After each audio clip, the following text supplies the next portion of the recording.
बाल भारती के इस प्रांगण में आप सब मौजूद हैं, सबको मेरा प्रणाम। हम लोग आजमगढ़ से आए हैं, बहुत बहुत आभारी हूं जफर साहब का, भाई अंशु जी का, बहन उत्पला का, कि आपने मुझे याद किया, बुलाया यहाँ कुछ कहने से पहले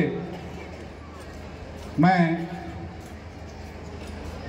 यहाँ के तमाम महान कलाकारों, कवियों, लोक कलाकारों को सबको प्रणाम कर रहा हूँ।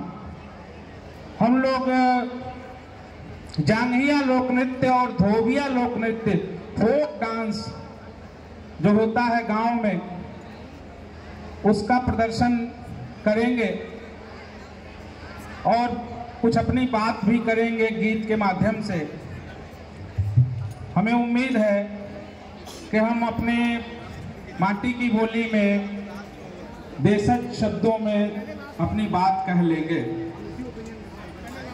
आइए, नक्कारा आदिम वाद्य है, सबसे पुराना ताल वाद्य है नक्कारा।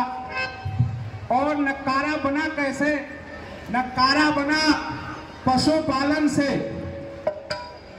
जब मानव ने पशु पालना शुरू किया तो पशुओं की नाद बनाई और उस नाद से, उस हौदी से, पशुओं के खाने वाले बर्तन से नक्कारा बना।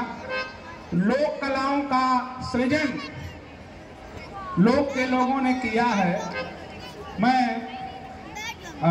साथी बलराम जी से निवेदन करता हूं कि नक्कारा वादन शुरू करें और जांघिया के साथी नृत्य करें।